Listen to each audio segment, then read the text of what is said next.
encontrava-se sentado, vestido e em perfeito juízo, o homem do qual tinham saído os espíritos, e ficaram com medo. Os que haviam visto contaram-lhes de que modo se libertara o obsediado. O povo da região circunstante dos Gerazenos rogou que se retirasse deles, pois estavam assustados, com grande medo, e tendo Jesus entrado na barca, voltou. Mas o homem de quem tinham saído os espíritos suplicava-lhe que o deixasse acompanhá-lo. Jesus, entretanto, despediu, dizendo: Volta para tua casa e conta quão grandes coisas Deus te fez. E o homem partiu contando por toda a cidade tudo que lhe fizera Jesus. O primeiro problema dessa passagem é definir a questão topográfica, isto é, qual o nome real do lugar onde se deu este relato. Conforme Mateus e Marcos, fica do outro lado do lago Tiberíades. Para Lucas, ficaria de frente para Galileia. Quanto ao nome deste lugar, aparecem três variantes: Gerazenos, Gadarenos e Gergeseus.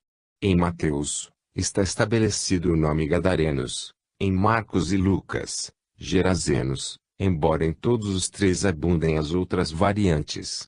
Normalmente se exclui a terceira variante, ficando para os habitantes da cidade, o nome duplo Gadarenos-Gerazenos. O nome Gadarenos nos faz imaginar a existência de uma cidade chamada Gadara. Talvez se trate da Gadara de Decápolis, uma cidade helênica situada a sudeste do lago. Era chamada metrópole da Pérea. Seu território se estendia ao lago Tiberíades. Sua situação geográfica corresponde ao atual Unquies, a 12 quilômetros ao sul do lago Tiberíades, e desse separado por um vale profundo, colinas e o rio Yarmuk. Vale a pena explicar o termo Decápolis, usado neste parágrafo. O nome se refere a um distrito que se iniciava na planície de Esdrelon, que se abria para o Vale do Jordão, expandindo-se para os lados do Oriente. Continha 10 cidades, povoadas por gregos, depois das conquistas de Alexandre Magno. Eram elas: Citópolis ou Betseã, Hipos, Damasco, Gadara, Refana, Canata, Pela, Dion, Gerás e Filadelfia ou Rabalmon. A essas 10 cidades, foram acrescentadas mais 8 mencionadas por Ptolomeu. Continuemos, porém, o nosso estudo. Marcos e Lucas escolhem a palavra Gerazenos, que pressupõe uma cidade capital chamada Gerasa, que também existia e fazia parte da Decápolis, como já vimos. Corresponde à atual de Gerache, a 60 quilômetros do lago. Qual o motivo desta oscilação do gentílico? Sobre essa questão escreveu o notável erudito Manuel Tuia. Ante esta divergência topográfica de MT, MCL, qual seria a possível solução? Pensam alguns, que a leitura dos Gadarenos de MT fosse uma interpolação do tradutor grego do Evangelho aramaico de MT. Entretanto, nos parece que a solução seja outra. Dada a preponderância das cidades mais importantes de Decápolis, os cidadãos da Confederação poderiam denominar-se pelo nome da cidade que no momento histórico tivesse a preponderância na Confederação. Assim, esta mesma oscilação de preponderância histórica se prestava também a uma oscilação denominadora, que nem sempre correspondia ao preciso momento histórico da preponderância. Os autores modernos costumam situar esta passagem na região onde existe um vilarejo em ruínas, chamado Corsi. A alguns quilômetros ao sul deste vilarejo, está um lugar chamado Auamimocaetlo, onde existe uma espécie de promontório que avança até o mar e em cuja parte superior há grutas naturais que, no passado, poderiam ter sido utilizadas como túmulos. Outra divergência é quanto ao número de obsediados. Em Mateus são 2 e em Marcos e Lucas, 1 apenas. A crítica moderna prefere ficar com Mateus, por acreditar em fato de Marcos e Lucas afirmarem que era somente um não exclui necessariamente o outro. Jesus, que se aproximava dele, ordena categoricamente que o obsessor abandone a sua vítima, e o chama de Pneum na Catarton, que significa espírito impuro ou inferior. O espírito obsessor registra com medo, ou respeito, a intervenção de Jesus, pois ele percebera que estava perto de uma entidade espiritual de altíssima classe. Jesus pergunta-lhe o nome e ele diz-se chamar Legião, por ser ele, provavelmente, o líder de uma falange de espíritos imperfeitos. O nome Legião não possui, como alguns comentadores disseram, analogia com o significado de companhia do exército romano. Em Marcos, o espírito impuro pede a Jesus que não o mande para fora de seu território e, segundo Lucas, que não o envie para o abismo. Solicita-lhe permissão para que eles entrem nos corpos dos porcos que por ali fossavam. Comentando essa passagem, escreve Carlos Torres Pastorino. Parece-nos, todavia, para aqueles que lidam praticamente com os fenômenos obsessivos e conhecem os trabalhos espíritas, a explicação não é difícil. Estas falanges de espíritos inferiores, evoluídos, sobretudo os que habitam os cemitérios, como é expressamente o caso desse obsediado, dedicam-se ao vampirismo, sugando a vitalidade da vítima.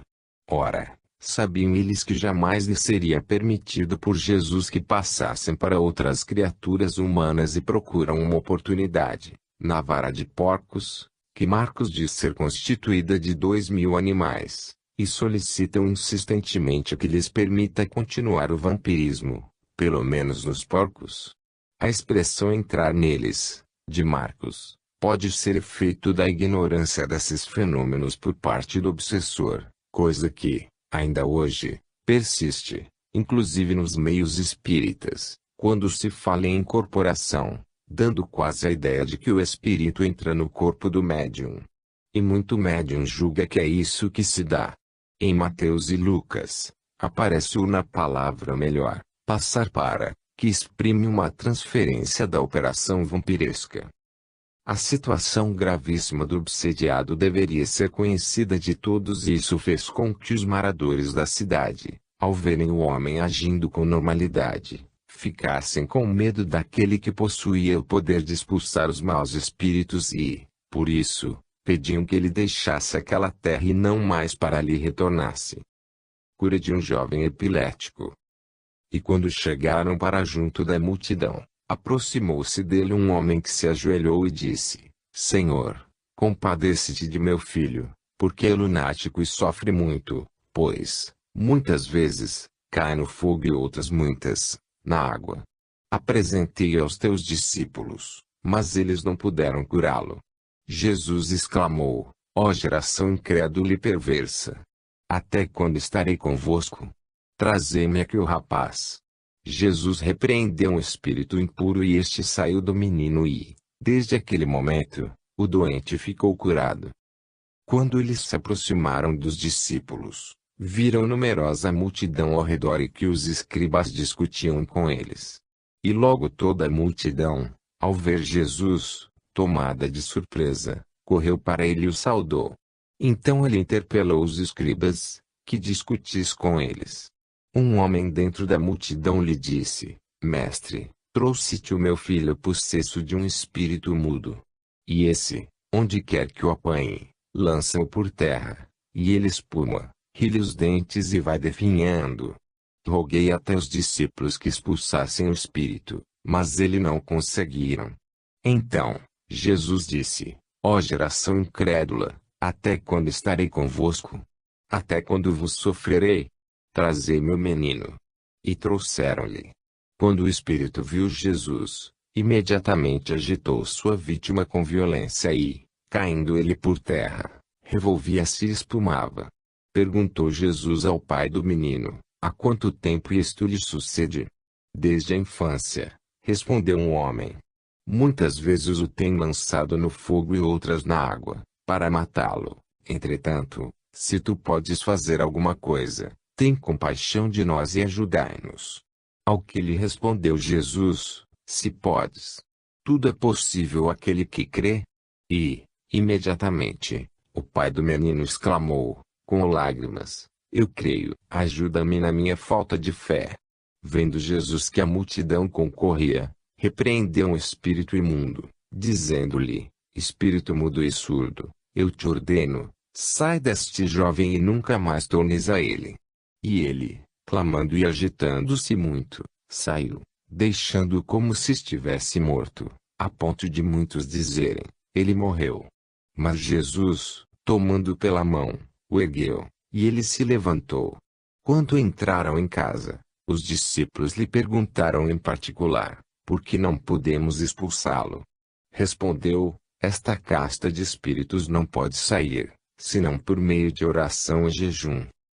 No dia seguinte, quando eles desceram do monte, veio ao encontro de Jesus grande multidão, e eis que, dentre a multidão, surgiu um homem, dizendo em voz alta: Mestre, que vejas meu filho, porque é único. Um espírito se apodera dele e, de repente, o menino grita e o espírito o atira por terra. Convulsiona-o até espumar, e dificilmente o deixa, depois de tê-lo quebrantado. Roguei aos teus discípulos que o expelissem, mas eles não o puderam. Respondeu Jesus: ó geração incrédula e perversa! Até quando estarei convosco e vós sofrereis? Traze o teu filho. Quando se iam aproximando, o espírito impuro atirou o rapaz ao chão e o convulsionou, mas Jesus repreendeu o espírito imundo, curou o menino e o entregou ao Pai. E todos ficaram maravilhados ante a majestade de Deus. Esta cura aconteceu quando Jesus desceu do Monte da Transfiguração, acompanhado de Simão Pedro, Tiago, filho de Zebedeu, e seu irmão João, conhecido como o discípulo que Jesus amava. Como se pode constatar, Mateus e Lucas fazem narrativas rápidas, indo direto ao âmago do assunto. Marcos, entretanto, fez uma descrição viva e colorida do acontecimento. Jesus desce do Monte da Transfiguração com seus 3 discípulos mais chegados e vai para onde estavam os outros 9. Como sempre acontecia, muita gente estava junto deles, à espera de um sinal ou de uma palavra do Mestre. Logo ao pé do monte havia uma aldeia, que se chamava Daboarie, a qual o historiador judeu romanizado, Flávio Josepo, chamou de Dabarita. Foi nessa aldeia, ou bem perto dela, que se deu este fato. Quando Jesus chegou ao local, 9 dos 12 apóstolos estavam envolvidos em uma discussão com fariseus, doutores da lei e escribas. O motivo do debate, muito provavelmente, fora o fracasso dos amigos de Jesus na tentativa de expulsar um espírito obsessor que estava vitimando um rapaz. Do meio da multidão, surge um homem que se ajoelha perante Jesus e lhe suplica que cure seu filho, ainda jovem, em grego paido, que sofria em virtude dos ataques de um mau espírito. Os sintomas da obsessão, neste caso, eram muito semelhantes aos da epilepsia: espuma na boca, rilhar de dentes, quedas no chão. Conforme o modo de ver dos judeus do tempo de Jesus, a causa das doenças eram espíritos desencarnados, que em grego se diz daimonos, origem da palavra demônio. Saul, o primeiro rei de Israel, sofria ataques neuróticos, tidos como causados por um espírito. Essas crises só se abrandavam quando Davi tocava harpa, como uma espécie de musicoterapia, e pontuação. XVI 15-23. Essas pessoas que sofriam de epilepsia e de outros males mentais eram chamadas lunáticas, porque seus ataques e surtos costumavam se dar nas fases da lua conhecidas como lua cheia e lua nova. Assim, poder-se-ia perguntar: este caso deve ser considerado como possessão espiritual ou simples mal físico, denominado epilepsia, já que os sintomas são os dessas doenças. Somos levados a crer na primeira hipótese, porque o próprio Jesus reconhece ali a presença do espírito. Supondo-se que a doença física, se de fato existisse, não eliminaria o processo obsessivo, poderia até mesmo facilitá-lo. Note-se que muitos médiuns foram classificados pela medicina psiquiátrica como epiléticos. Jesus pede que o rapaz seja conduzido à sua presença. Pelo contexto, parecia não estar surtado, porém, Assim que viu Jesus, sucedem o ataque e a reação, muito comuns a esses espíritos quando se viam frente ao Cristo e nele reconheciam um ser superior, contra o qual nada poderiam fazer.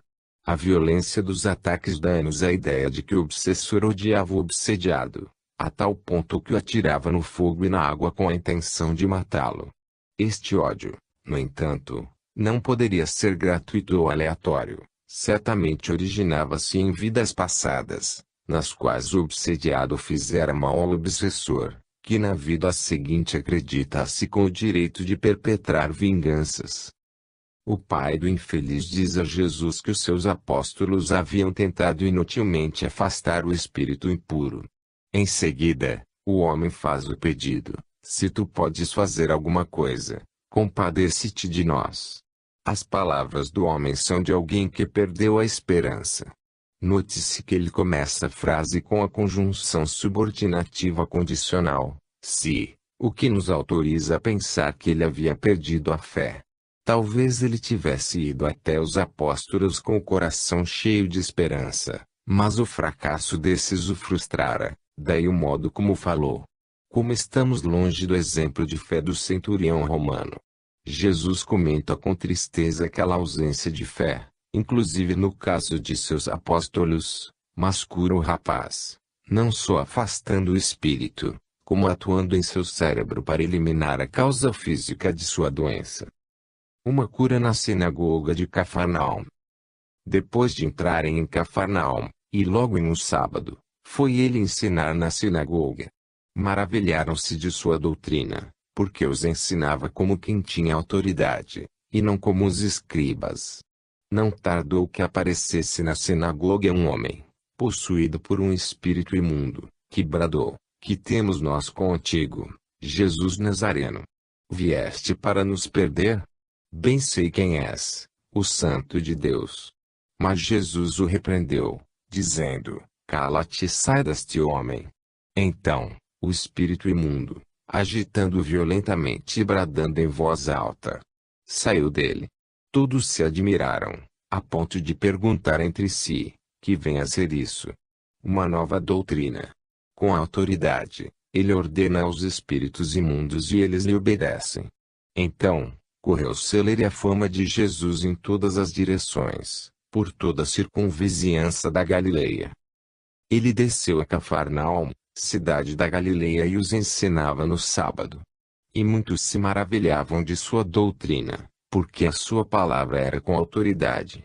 Achava-se na sinagoga um homem possuído por um espírito impuro. Que temos nós contigo, Jesus Nazareno? Vieste para nos perder? Bem sei quem és, o Santo de Deus. Mas Jesus o repreendeu, dizendo: cala-te e sai deste homem. O espírito, depois de o ter lançado por terra no meio de todos, saiu dele sem lhe ter feito qualquer mal. Todos ficaram grandemente admirados e comentavam entre si, dizendo: que palavra é esta, pois, com autoridade e poder, ordena aos espíritos imundos e eles saem. E a sua fama corria por todos os lugares das circunvizinhanças. Este fato é relatado por Marcos e Lucas, de um modo que se poderia dizer idêntico. Ambos situam este caso no começo da vida pública de Jesus. Jesus, com seus primeiros discípulos, chega a Cafarnaum, onde fica hospedado na casa de Simão Pedro. Alguns dias depois de estar naquela cidade, ele foi à sinagoga local, que ficava bem perto da casa de Pedro. Era um sábado e Jesus assistiu disciplinadamente como era de seu costume.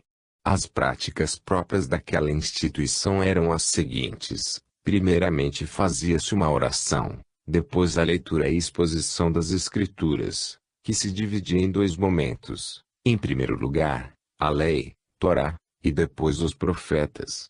Essa leitura era feita por um sacerdote-chefe ou por alguém a quem ele julgasse em condições para fazer isso. Esse estudo não consistia em apenas parafrasear a lei. O leitor poderia, se o desejasse, fazer uma exposição literal ou alegórica, estabelecer normas de conduta, usar parábolas e epólogos, e assim por diante. O tema era livre e bastante amplo, porém, o mesmo não acontecia com o método que deveria ser relacionado com as escrituras, tradição e sentenças dos rabinos, considerados como verdadeiros mestres, chamados de Raboni. Na sinagoga havia uma plataforma, tribuna onde se assentavam o chefe da sinagoga e os membros mais respeitáveis da comunidade, chamados de príncipes da sinagoga. Junto a esta tribuna também ficava o púlpito, onde ficava o leitor ou a pessoa que iria fazer a exposição oral do dia. Foi deste lugar, por certo, que Jesus falou. Os dois textos nos dizem que os presentes ficaram admirados em virtude do modo como Jesus falava. O traço característico de seu discurso era a autoridade. Admiravam-se não só os métodos, mas também a doutrina, que lhes pareceu nova, uma vez que nenhum rabino ou profeta havia falado aquelas coisas. A marca principal dos discursos rabínicos tradicionais era não dizer coisa alguma que fosse de si mesmo. Um dos elogios feitos ao rabino Zacá era o fato de que jamais dizia coisa alguma que não tivesse ouvido de seu mestre. Jesus, ao contrário, falava de si mesmo e, inclusive, às vezes, corrigia a própria lei de Moisés. Aconteceu que, naquele sábado, estava na sinagoga um homem possuído por um espírito impuro. Este espírito, falando pela boca de seu médium, grita de um modo muito semelhante ao espírito de Gadara, cujo caso já estudamos aqui. Nesse grito, ele diz duas coisas importantes. Primeiro, deixa claro que não havia relação alguma entre ele e Jesus, e é claro que não havia. Que relação pode haver entre um espírito puro como Jesus e um espírito impuro como aquele? Em segundo lugar, reconhece que Jesus era o Messias, ou o Santo de Deus, o que mostra que não era qualquer espírito ignorante, reconhecendo perfeitamente o mal que estava fazendo ao homem. Jesus, a quem não interessa uma revelação deste tipo, manda que ele se cale e deixe a vítima. A força magnética de Jesus é tão grande que o espírito não discute e é compelido a deixar a pessoa que subjugava.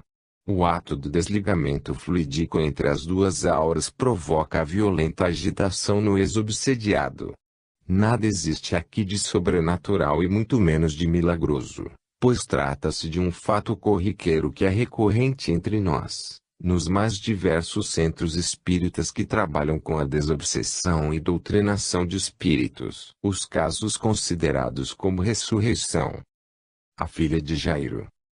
Enquanto ele lhes falava, chegou um chefe da sinagoga e, aproximando-se, se postrou diante de Jesus, dizendo: Minha filha acaba de morrer, porém, vem pôr a mão sobre ela e ela viverá. E levantando-se, Jesus o seguiu com seus discípulos. Quando chegou Jesus à casa do chefe, vendo os flautistas e a multidão de carpideiras, disse: Retirem-se, pois a menina não está morta, ela dorme. E todos se riram dele. Assim que a multidão saiu, Jesus entrou, tomou a mão da menina e ela se levantou. A novidade se espalhou por toda aquela terra. Havendo Jesus chegado em uma barca à outra margem, e reuniu-se ali grande multidão. Chegou-se a ele um dos chefes da sinagoga, chamado Jairo que, ao vê-lo, se lançou a seus pés. E instantaneamente rogava a ele, dizendo: Minha filhinha está morrendo, vem e impõe a mão nela e ela sobreviverá. Jesus foi com o homem e a multidão o seguia, comprimindo-o. Ainda estava falando, quando chegaram, vindos da casa do príncipe da sinagoga, servos que disseram: Tua filha está morta. Por que incomodar o mestre? Então, ouvindo isso, Jesus disse ao pai da menina: Não temas. Mantenha-te na fé. Jesus entrou na casa com Pedro, Tiago e João, irmão desse. No interior da casa vê-se um grande alvoroço feito pelas carpideiras. E lhes diz: Para que todo esse pranto? A menina não está morta. Ela dorme. Todos se riram dele. Ele, porém, tomando os pais da menina e os 3 apóstolos que estavam com ele, entra no lugar onde estava a menina. E tomando a mão da menina, disse a ela: Talita cum, que significa, menina, levanta-te. No mesmo instante, a menina se levantou e começou a andar. Tinha 12 anos. Todos se encheram de espanto. Jesus pediu que a ninguém falassem daquilo e mandou que dessem de comer a menina. Quando Jesus voltou, foi recebido por uma grande multidão, pois todos estavam à sua espera. Chegou um homem, chamado Jairo, que era um dos príncipes da sinagoga e, caindo aos pés de Jesus, suplicava a ele que entrasse em sua casa, porque tinha uma filha única, de uns 12 anos, que estava prestes a morrer. Ainda estava falando, quando chegou alguém da casa de Jairo que falou: tua filha está morta. Não moleste mais o mestre. Jesus, porém, que ouviu, respondeu: não temas. Persevera na fé e ela será curada. Ao chegar à casa de Jairo, Jesus permitiu que entrassem com ele apenas Pedro, Tiago e João. Ali todos choravam e lamentavam-se por ela. Ele lhes disse: não choreis, pois a menina não está morta. Apenas dorme. As pessoas presentes zombavam dele, porque sabiam que a menina estava morta. Jesus, tomando-lhe a mão, disse em voz alta: menina, levanta-te. Voltou a ela o espírito e ela se levantou. Jesus mandou que lhe dessem alimento. Os pais ficaram cheios de contentamento, mas Jesus pediu que não fizessem alarde daquilo. Os 3 sinóticos fazem relatos corretos e semelhantes, mas nós vamos tomar o de Marcos, por ser aquele que nos parece mais detalhado dentre os 3. Esta passagem está relacionada com a anterior por um tempo não muito longo. Cristo reembarca no outro lado do mar de Tiberíades, indo, provavelmente, para Cafarnaum, onde se diz que havia uma grande quantidade de pessoas esperando por ele. Ao desembarcar, quando ainda estava na praia, surgiu um homem, chamado Jairo, que era um dos príncipes da sinagoga. A forma usada em hebraico para nos dar uma ideia da importância desse homem é roxa Knesset, que, em grego, se diz archissinagogo. O prefixo archi, antigo, superior, é o elemento que indica a distinção do personagem. O nome deste personagem é Jairo, forma grega do hebraico Jair, que significa aquele que ilumina, que levanta. Ele se ajoelha perante Jesus e, insistentemente, pede ao mestre que vá à sua casa ver sua filha que estava à morte, e sobre ela impusesse as mãos. Jesus concorda em ir com ele e se põe a caminho. Aconteceu, porém, que os servos do homem vêm avisá-lo que não mais incomodasse Jesus, pois a menina já estava morta. Mateus sintetiza a sua narrativa, pois em seu evangelho, quando Jesus chega, a menina já está morta. Jesus, ouvindo que a menina já havia morrido, não se perturba e pede ao Pai que se mantenha firme em sua fé. Mais uma vez podemos ver a importância da fé no processo da cura. Ele então toma seus 3 amigos, Pedro, Tiago e João, e vão para a casa de Jairo. Os outros 9, talvez, ficassem do lado de fora cuidando da multidão. Ao entrarem na casa, encontram um grande reboliço, causado pelas carpideiras remuneradas, que, desde o tempo de Jeremias, Jer. 9, 17 a 18, se ocupavam das lamentações e do pranto, soltando grandes gritos, arrancando os cabelos, em uma expressão hiperbólica de dor.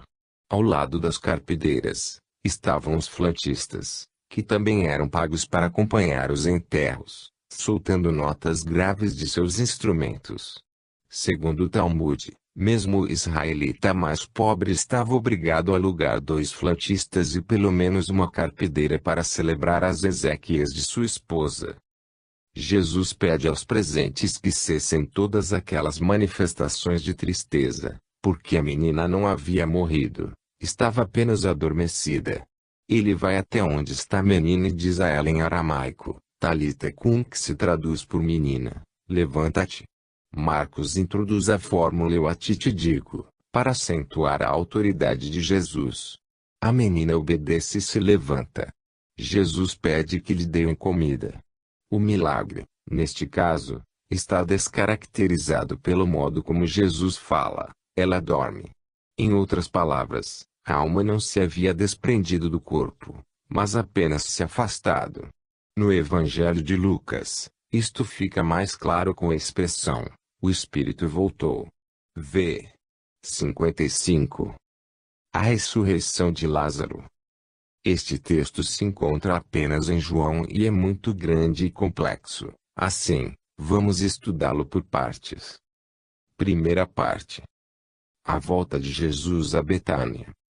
Havia um enfermo, Lázaro, de Betânia, da aldeia de Maria e Marta, sua irmã. Era esta Maria que ungiu o Senhor com um unguento e enxugou-lhe os pés com seus cabelos. As irmãs de Lázaro mandaram dizer a Jesus: Senhor, está enfermo aquele a quem amas. A receber a notícia, disse Jesus: esta doença não é para a morte e sim para a glória de Deus, a fim de que seu Filho seja por ela glorificado. Ora, Jesus amava Lázaro e suas irmãs. Quando, pois, soube que Lázaro estava doente, ainda se demorou por 2 dias no lugar onde estava. Depois, disse aos seus discípulos: vamos outra vez para a Judeia. Disseram os apóstolos: Mestre, ainda agora os judeus procuravam apedrejar-te e voltas para lá? Respondeu Jesus: não são 12 horas do dia. Se alguém andar durante o dia, não tropeça, porque vê a luz deste mundo. Mas, se andar de noite, tropeça, porque nele não há luz. Isso dizia e, depois, acrescentou: nosso amigo, Lázaro, adormeceu, porém vou despertá-lo. Disseram-lhe os discípulos: se dorme, estará salvo. Jesus, porém, falava da morte de Lázaro. Entretanto, eles supunham que ele falasse do repouso eterno. Então, Jesus disse claramente: Lázaro morreu, e por vossa causa me alegro de que lá não estivesse, para que possais crer. Entretanto, vamos ter com ele. Então, Tomé, chamado Dídimo, disse aos condiscípulos: vamos nós também para morrermos com ele. Inicia João por apresentar o segundo personagem desta narrativa. Chama-se Lázaro, que é uma forma apocopada de Eliezer, nome bastante frequente entre os judeus cujo significado é Deus socorreu. O fato se deu em Betânia, nome que vem do hebreu Betania, que poderia significar casa da dor ou casa dos pedidos. Muitos críticos racionalistas adotaram, em razão dos sentidos da palavra Betânia, a tese de que esta passagem não seria histórica, mas simbólica. Segundo outros, Betânia viria de Betania, possivelmente uma reminiscência de Betanania, da tribo de Benjamim, conforme se vê em Neemias, capítulo 11, versículo 32. Sua localização era em Jerusalém no Hanzeshiach, vertente que fica antes do Monte das Oliveiras. Nas proximidades desse lugar, ficava a casa de Lázaro e suas irmãs. Lázaro está gravemente doente. Suas irmãs enviam um mensageiro a Jesus, com uma mensagem que revela o grau de intimidade que havia entre Jesus e Lázaro: aquele a quem amas está enfermo. A notícia não era apenas informativa, mas nela havia, implicitamente, um pedido de ajuda. Jesus estava na Betânia da Pereia, que ficava na Transjordânia, onde João, filho de Zacarias, batizava. Ao ouvir essa informação, Jesus disse que a doença de seu amigo não era mortal, mas se manifestara nele pela graça de Deus. Assim, Jesus não foi logo, ainda demorou-se onde estava por 2 dias. Passado este tempo, Jesus disse a seus amigos que eles voltariam a Jerusalém, e isto deixou os apóstolos preocupados e temerosos, porque lá já havia um sentimento de hostilidade contra Jesus comandado pelos fariseus. Jesus, porém, que tantas vezes evitara o confronto com os judeus por não haver chegado sua hora, agora, não mais evita, o que parece indicar que o momento havia chegado ou estava muito próximo. Nesta oportunidade, Tomé, chamado Dídimo, gêmeo, afirma que estava disposto a morrer com Jesus, ou ainda, morrer por Jesus, caso fosse necessário. Jesus parte, mas quando chega a Betânia, na casa de Lázaro, sabe que seu amigo havia morrido fazia 4 dias. Segunda parte. Conversa de Jesus com Marta e Maria.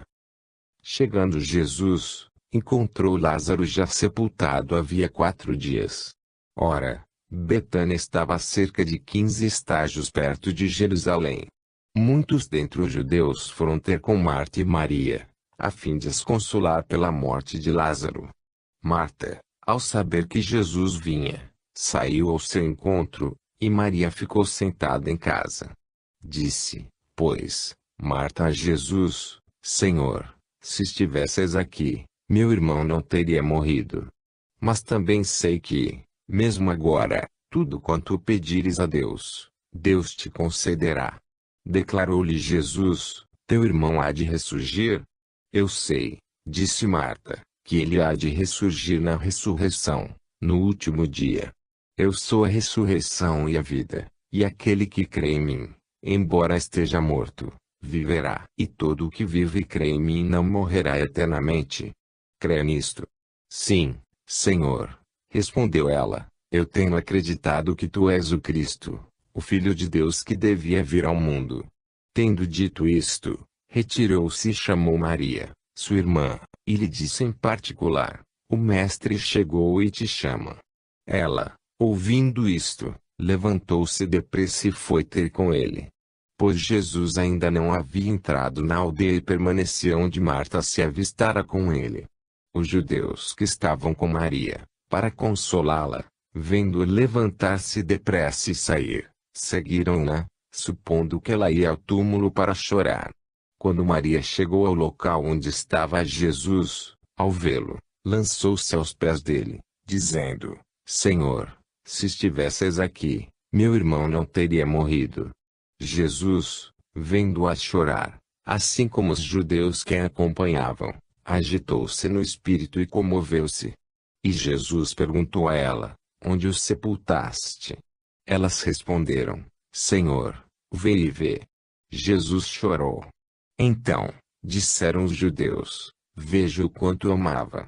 Alguns deles, porém, disseram, não podia, este que abriu os olhos do cego, fazer também que esse não morresse. Jesus se aproxima de Betânia, e Marta ficou sabendo por alguém e seguiu para onde estava Jesus, enquanto Maria ficou em casa, recebendo as visitas que vinham para lhes dar os pesames. A prática de levar condolências às famílias enlutadas era muito comum entre os judeus. O luto judaico durava 7 dias. Era também comum se fazer jejum nessas ocasiões. O ritual consistia em as pessoas, depois de voltarem do enterro, sentarem-se no chão com os pés descalços e com véu na cabeça. Assim que Marta se aproxima de Jesus, a sua primeira frase denota a confiança que possuía no Mestre. Se estivesses aqui, por certo, meu irmão não teria morrido. Mas também diz saber que tudo o que Jesus pedisse a Deus, esse lhe concederia. Jesus, como resposta aos anseios de Marta, diz a ela que ele há de ressurgir. Marta entende errado e toma, como a ressurreição dos mortos, crença popular entre os judeus. Jesus explica-se com maior ênfase, eu sou a ressurreição e a vida, e aquele que crê em mim ainda que esteja morto viverá. Pastorino corrige esta frase atribuída a Jesus do seguinte modo. As traduções correntes dão, literalmente, a transferência da frase, a ressurreição e a vida. No entanto, sentimos de modo indiscutível que estamos diante de uma endíade. E o principal motivo que nos faz compreender assim é a lógica, isto é, o sentido da ideia, além da confirmação que encontramos no versículo 42. Vejamos. O termo ressurgimento anastasis exprime, exatamente, o reerguimento ou ressurgimento, isto é, a volta de alguma coisa que se levanta e que outra vez fica de pé, stasis. Ora, o que novamente fica de pé é a vida que se retira. deixando o corpo cair por terra. Então, entendemos a frase: eu sou aquele que faz a vida ficar de novo em pé, ou seja, eu sou o ressurgimento da vida. O que encontramos nas traduções correntes é uma redundância: sou o ressurgimento e a vida. Só se pode entender, por conseguinte, como uma indeed. Eu sou o retorno da vida. Esse era precisamente o caso em questão. O corpo de Lázaro havia cessado de viver. Assim, o mestre faria ressurgir, ou reerguer-se, devolvendo-lhe vida. Tem o poder de fazer reviver um corpo morto. Há nesta passagem uma afirmação muito interessante: Jesus chorou. Esta tradução merece algum reparo? Nos mais diversos passos dos evangelhos, o verbo grego usado como chorar é klaio.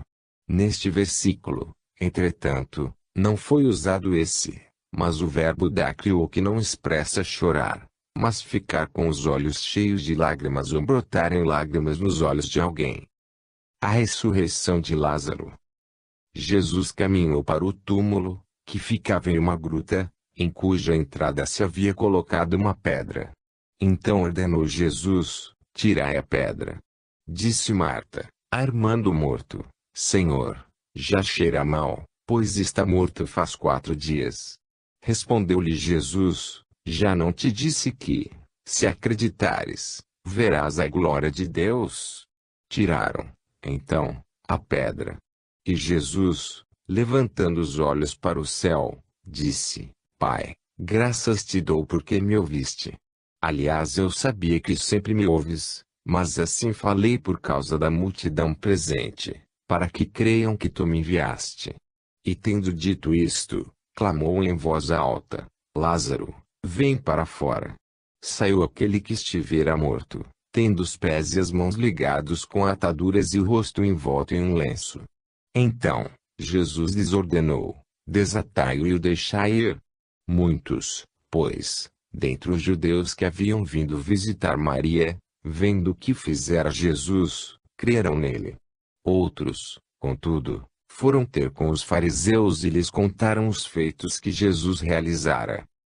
Jesus, por fim, caminha para o túmulo, acompanhado de Marta. Encontram a gruta, e Jesus pede que retirem a pedra que fechava a entrada. Marta adverte que o cadáver deve estar exalando mau cheiro, uma vez que estava ali há 4 dias. Jesus não se perturba com essa observação. A pedra é retirada.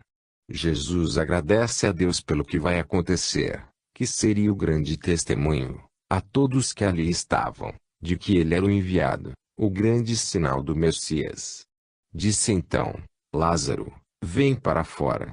Lázaro deve ter se erguido e sentado na tumba, uma vez que, com os pés atados, não poderia caminhar. Por isso Jesus disse: desatai-o. Sempre achei estranha esta passagem. Ela está apenas em João, embora seja o milagre mais extraordinário de Jesus. Como pôde passar inteiramente despercebido para os outros evangelistas um fato dessas proporções? Confesso que não sei. Talvez seja um relato incluído no Evangelho de João com o intuito de defender a divindade de Jesus. Talvez tenham razão aqueles que defendem que esta passagem é meramente simbólica. Carlos Torres Pastorino, na obra que citamos há pouco, escreve um longo texto hermenêutico no qual defende a tese de uma espécie de morte iniciática de Lázaro. Allan Kardec defende a tese de que Lázaro não estava morto porque, se estivesse, não poderia voltar à vida. À guisa de conclusão deste capítulo, vamos trazer aqui o texto sobre este caso. A ressurreição de Lázaro, digam o que disserem, de nenhum modo infirma este princípio. Ele estava, dizem, havia 4 dias no sepulcro. Sabe-se, porém, que há letargias que duram 8 dias e até mais. Acrescentam que já cheirava mal, o que é sinal de decomposição. Esta alegação também nada prova, dado que em certos indivíduos há decomposição parcial do corpo, mesmo antes da morte, havendo em tal caso cheiro de podridão. A morte só se verifica quando são atacados os órgãos essenciais à vida. E quem podia saber que Lázaro já cheirava mal? Foi sua irmã Maria quem o disse. Mas, como sabia ela? Por haver já 4 dias que Lázaro fora enterrado, ela o supunha. Nenhuma certeza, entretanto, podia ter. As aparições de Jesus, depois da sua morte. O sepultura de Jesus traço. Quando a tarde chegou, veio um homem rico, de Arimateia, de nome José, que era discípulo de Jesus. Ele se apresentou a Pilatos e pediu o corpo de Jesus. Pilatos, então, ordenou que lhe fosse entregue. Ele, tomando o corpo, o envolveu em lençóis limpos e o colocou em seu próprio sepulcro, inteiramente novo, que fora escavado na pedra, e fazendo correr uma pedra pesada, fechou a sua entrada e foi embora. Estava ali Maria Madalena e a outra Maria sentadas em frente ao sepulcro. No dia seguinte, um dia depois da preparação, os chefes dos sacerdotes e os fariseus, reunidos junto a Pilatos, diziam: Senhor, lembramo-nos de que aquele impostor disse, quando ainda estava vivo: depois de 3 dias eu ressuscitarei. Ordena, pois, que o sepulcro seja guardado com segurança, até o 3º dia, para que um dos discípulos não venha roubá-lo e depois digam ao povo: ele ressuscitou dos mortos e a última impostura será a pior que a primeira. Disse Pilatos: tendes uma guarda, ide, guardai o sepulcro, como entendeis. E, saindo eles puseram em segurança o sepulcro, selando a pedra e montando guarda. Quando o sol se punha, começava a Páscoa judaica, e os corpos das pessoas justiçadas, segundo os costumes dos judeus, tinham que estar enterrados. Pilatos não se opõe a este uso.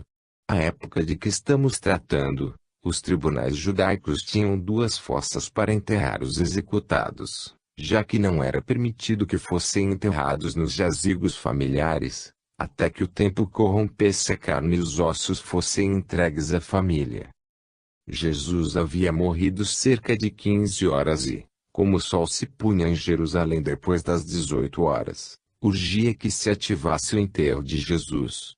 Então, José de Arimateia, que era um discípulo secreto de Jesus, assim como também era Nicodemos, decidiu, em um ato de extrema coragem, ir falar com Pilatos, a fim de resgatar o corpo de seu mestre.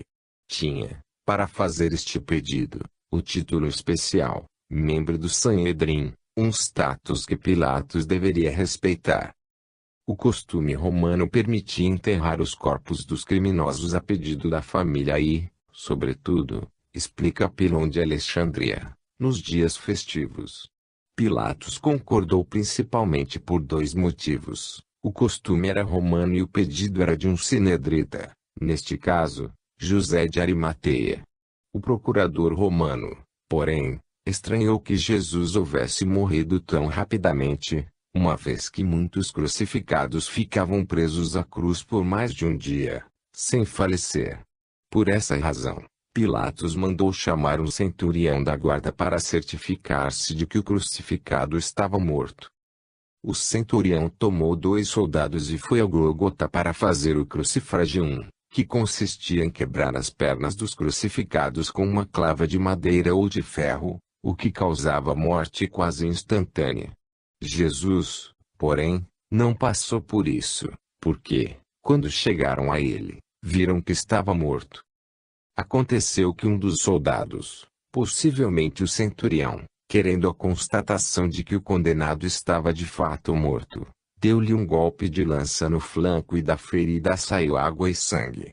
Depois disto o corpo foi entregue a Arimateia, que o embrulhou em lençóis muito brancos e o levou para o túmulo, onde o depositou carinhosamente, cobrindo-lhe o rosto com um sudário e fazendo rolar a grande pedra da entrada, fechando o túmulo.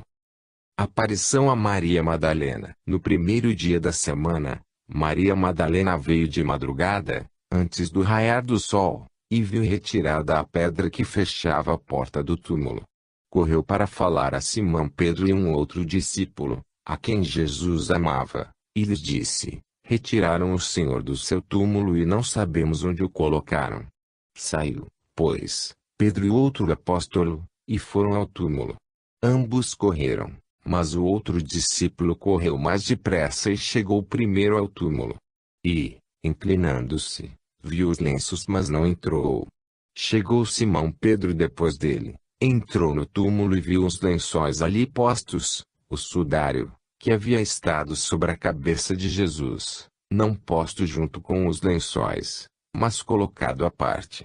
Então, entrou também o outro discípulo, que havia chegado antes, viu e acreditou porque ainda não se havia dado conta da Escritura, segundo a qual era preciso que ele se levantasse dentre os mortos. Os discípulos voltaram para casa. Encontro de Madalena com Jesus. Maria ficou chorando junto ao túmulo de Jesus. Enquanto chorava, inclinou-se na direção do interior do monumento. E viu dois anjos vestidos de branco, um na cabeceira, e outro nos pés, do lugar onde havia estado o corpo de Jesus. Os anjos lhe perguntaram: Por que choras, mulher? Ela respondeu: Porque tiraram o meu Senhor daqui e não sei para onde o levaram. Jesus lhe disse: Mulher, por que choras? A quem buscas? Ela, crendo que ele fosse um jardineiro, falou-lhe: Senhor, se foste tu que o levaste, diga-me onde o puseste e eu irei resgatá-lo. Jesus lhe disse: Maria. Ela, voltando-se, disse em hebraico: Rabuni, que quer dizer meu mestre. Jesus lhe disse: Não me toques, porque ainda não subi ao Pai. Porém, vai a meus irmãos e lhes diga: Subo a meu Pai, a vosso Pai, a meu Deus, a vosso Deus. Maria Madalena foi anunciar aos discípulos, viu o Senhor, e falou das coisas que ele dissera. Os 4 evangelistas registram a ida de Madalena ao sepulcro, porém, de pontos de vista literários diferentes. João situa, com um termo característico do judaísmo, no primeiro dia da semana, o que equivale a dizer no dia seguinte ao sábado, ou seja, ao Shabat, ou dia do descanso. A hora em que ele vai é de madrugada, ou pelo menos bem cedo, antes do nascer do dia, quando ainda está escuro. Por meio dos sinóticos, fica-se sabendo que ela não foi sozinha, uma vez que com ela estavam outras mulheres, Maria, a mãe de Tiago Menor, Salomé, mãe de João e Tiago Maior, e outras mais. De uma certa distância, elas viram que a pedra do túmulo havia sido retirada. Madalena, então, sai correndo, deixando às outras mulheres o trabalho de prepararem as essências aromáticas para o embalsamamento de Jesus, uma vez que o seu enterro correra, muito provavelmente, às pressas, por causa do repouso sabático. Como Madalena não havia entrado no sepulcro e, portanto, não o vira vazio, devemos admitir que o que ela disse aos apóstolos era uma simples suposição, baseada no raciocínio: se o túmulo foi violado, o corpo pode ter sido roubado. Avisados por Madalena, Pedro e João saem desabalada corrida até o túmulo.